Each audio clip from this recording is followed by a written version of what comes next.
আসসালামু আলাইকুম। আশা করি সবাই ভালো আছেন। আজকে আমি আপনাদের সাথে গরুর মগজের কষা ভুনা এই রেসিপিটি শেয়ার করব। ভাত, রুটি, পরাটা দিয়ে খেতে কিন্তু দারুণ লাগে। আর এটা বুঝতে হলে বাসায় ভিডিওটা দেখে রান্না করবেন। আশা করি ভালো লাগবে। এখানে আমি বড় সাইজের একটা মগজ নিয়েছি গরুর। নর্মাল পানিতে মগজটা আমি কিছুক্ষণ ডুবিয়ে রেখেছিলাম।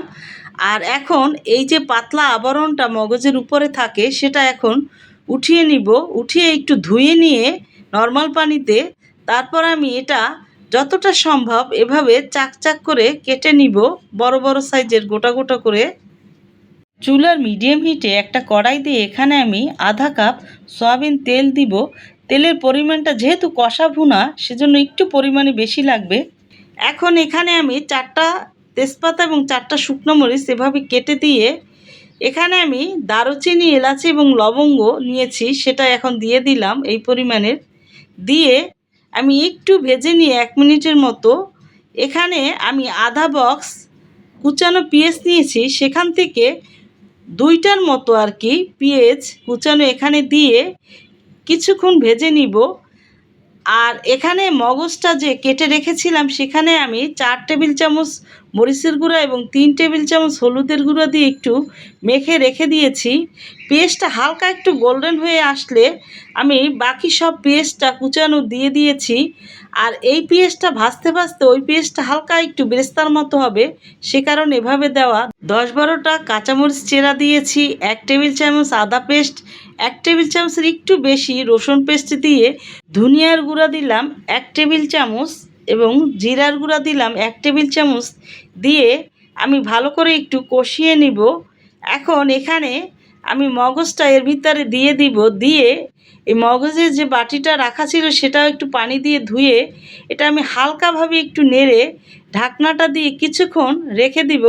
এখন অবশ্য বেশি নাড়ব না, তাহলে গোটা যে মগজটা আছে সেটা ভেঙে যাবে।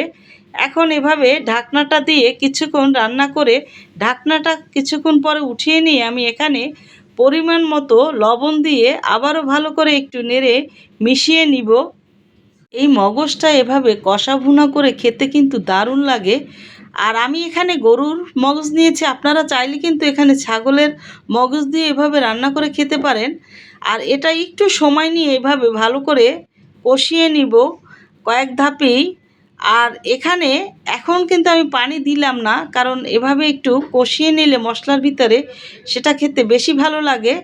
এখন আমি কষানো অনেকক্ষণ হয়ে যাওয়ার পরে আমি গরম পানি কিছুটা এর ভিতরে দিয়ে আবারও ভালো করে একটু নেড়ে নিব।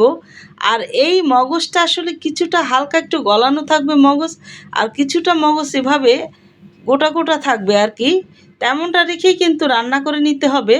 এখন আমি আবারও ঢাকনাটা দিয়ে উঠিয়ে রান্না করে নিয়ে আবারও নেড়ে ঢাকনাটা দিয়ে রান্না করে উঠিয়ে নিয়ে এখন এখানে আমি গরম মশলার গুঁড়া 1 চা চামচ দিয়ে একটু নেড়ে মিশিয়ে নিব এবং 1 মিনিট পরে আমি টালা জিরার গুঁড়া আধা চামচের একটু কম দিয়ে সেটাও একটু নেড়ে মিশিয়ে নিয়ে তেলটা বের করে নিব। আর এভাবেই আমি গরুর মগজটা কষা ভুনা করে নিলাম। এখন চুলাটা বন্ধ করে ঢাকনাটা দিয়ে কিছুক্ষণ রেস্টে রেখে পরিবেশন করে নিব। ভিডিওটা ভালো লাগলে প্লিজ চ্যানেলটা সাবস্ক্রাইব, লাইক, শেয়ার, কমেন্ট করে পাশে থাকবেন। সবাই ভালো থাকবেন। আল্লাহ হাফেজ।